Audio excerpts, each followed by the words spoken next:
Fala pessoal, tudo bem com vocês? Então, estamos novamente com o canal A Restauração da Figueira. Hoje vamos trazer novamente um estudo para vocês sobre a estrela da manhã. Quem seria a estrela da manhã? O Messias ou o próprio diabo, Satanás? Alguns dogmas religiosos, alguns opositores à cristandade, adoradores de Lúcifer, dizem que ele mesmo é essa estrela da manhã. Hoje nós vamos levar para o estudo, para que vocês compreendam essa posição que foi concedida a Lúcifer, a qual já podemos afirmar que se refere ao nosso Salvador, ao Messias. Vamos agradecer aqui ao Espírito Santo por nos conceder essa oportunidade, que ele nos conduza sempre aos caminhos do Criador por intermédio em nome de Cristo. Então vamos levar para as Escrituras. Eu gostaria de começar corroborando com o livro de Apocalipse, capítulo 22, verso 16. Diz o seguinte: Eu, Cristo, enviei o meu anjo para vos testificar estas coisas, às igrejas. Eu sou a raiz e a geração de Davi, a brilhante estrela da manhã. Portanto, nós vemos que o próprio Messias se auto-intitula a estrela da manhã.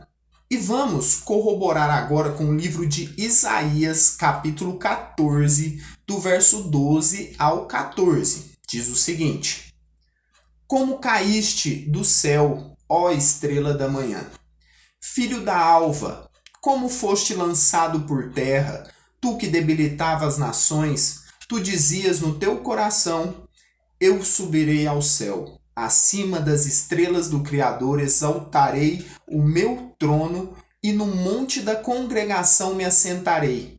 Nas extremidades do norte subirei acima das mais altas nuvens e serei semelhante ao Altíssimo.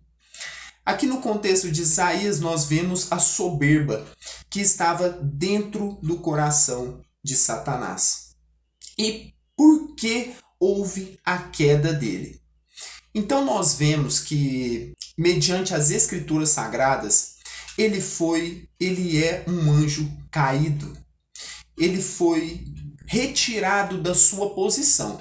Mas por que Cristo e Satanás, mesmo que antes da sua queda, seriam dados como estrela da manhã? No nosso estudo, nós vamos ver que no livro de Jó, como uma forma de interrogação, como uma forma de argumentação do próprio Criador com Jó, demonstrando a sua sabedoria perante a ignorância que Jó estava, mediante a todas as suas provações, que corroboram o porquê deles serem comparados como o mesmo patamar, como frutos da mesma primícia.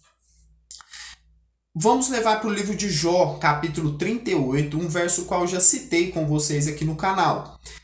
Capítulo 38 de Jó, dos versos 6 e 7. Diz o seguinte: Sobre que estão fundadas as suas bases, ou quem lhe assentou a pedra angular, quando as estrelas da alva, juntas, alegremente cantavam e rejubilavam todos os filhos do Criador? Portanto, esse questionamento foi feito a Jó.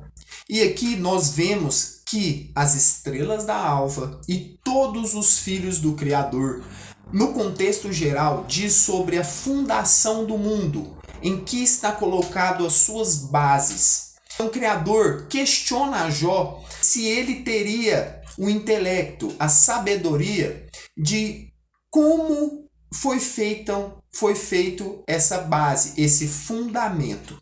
E aqui é claro onde todas as estrelas e todos os filhos do Criador rejubilavam, pois estava sendo efetivado a criação perfeita do Pai. Aqui nós vemos que os filhos então do Criador estavam todos juntos e todos rejubilavam nessa estrela d'alva, que é a estrela da manhã. Portanto, antes da queda de Satanás, eles possuíam o mesmo amor recíproco pelo Criador. Eles possuíam uma autoridade unificada com o Criador. Eu gostaria de levar para outros livros bíblicos para que a gente corrobore ainda mais sobre essa queda de Satanás. No livro de Ezequiel, capítulo 28, do verso 11 ao 15, diz o seguinte: Veio a mim a palavra do Criador, dizendo: Filho do homem, levanta uma lamentação contra o rei de Tiro e diz-lhe: Assim diz o Criador, tu és o sinete da perfeição, cheio de sabedoria e formosura.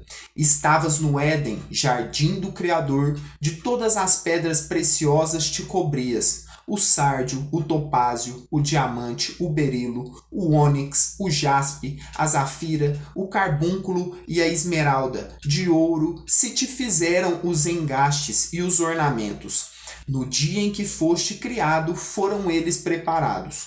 Tu eras querubim da guarda ungido, e te estabeleci.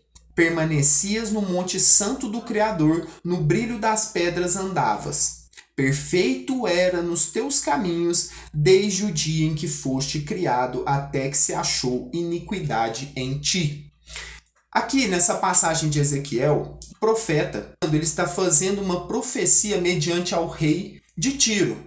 Muitas denominações dizem que esse rei em si seria o próprio homem. Mas nós temos que levar em consideração uma diferenciação que é feita na mesma profecia a Ezequiel. A diferenciação é a seguinte: no mesmo capítulo, no verso 2, diz o seguinte: Filho do homem, dize ao príncipe de Tiro, assim diz o Criador, visto que se eleva o teu coração e dizes: Eu sou Deus, sobre a cadeira de Deus me assento no coração dos mares, e não passas de homem e não és Criador, ainda que estimas o teu coração como se fora o coração de Deus. Portanto, nesse capítulo, o que temos a enaltecer aqui é o seguinte: no mesmo capítulo, no verso 2, diz a Ezequiel para que ele profetize contra o príncipe. Aqui entrará novamente, conforme já fizemos o estudo dos principados e potestades. A potestade que era acima do próprio príncipe de Tiro era o próprio Satanás, assim como dito nos versos 11 e 15 do mesmo capítulo. Ele faz uma acusação até que foi encontrada a iniquidade, de onde ele veio, de como ele era magnífico em formosura e em sabedoria. E no verso 2, se você olhar por todo o contexto desse capítulo, a partir do verso 2 você conseguirá entender, nós podemos aprofundar no estudo futuro, que ele fala referente ao homem, que é a sabedoria humana de lidar com o comércio, e a partir do verso 11 em diante, ele lida com o próprio Satanás.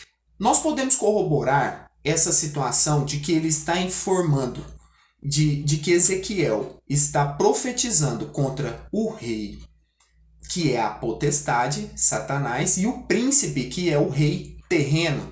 No livro de Isaías, capítulo 23, versos 8 e 9, diz o seguinte: Quem formou este desígnio contra Tiro, a cidade distribuidora de coroas, cujos mercadores são príncipes e cujos negociantes são os mais nobres da terra?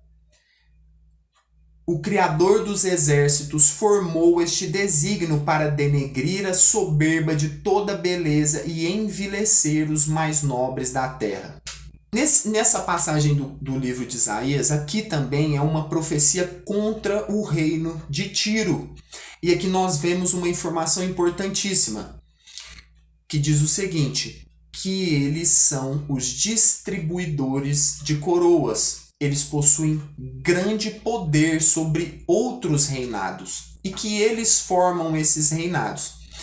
O que nos traz novamente a enaltecer as passagens que o próprio Satanás oferece todos os reinos da terra ao Messias.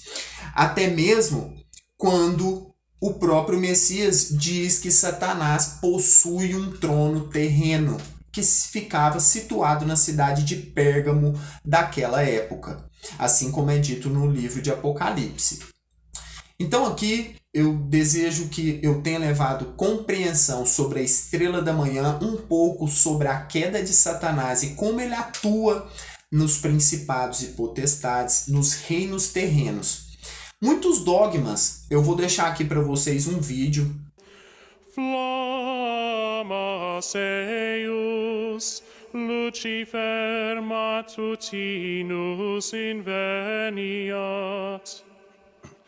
Ille inquam Lucifer, qui nescito casum, Christus filius tuus, qui regressus ab inferis, humano generis serenus iluxit, et tecum vivit et regnat in saecula saeculorum.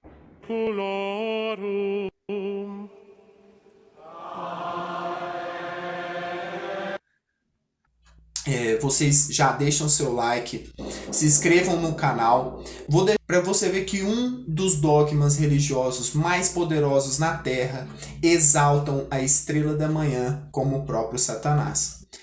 Nós, de todo o nosso coração, nós desejamos levar arrependimento a cada um de vocês, discernimento sobre as Escrituras, para que a gente possa em comunhão encontrar a nossa salvação, encontrar a restauração do nosso ser por intermédio, em nome de Cristo, que Ele nos conceda sempre o Teu Santo Espírito. Ficamos por aqui e até mais.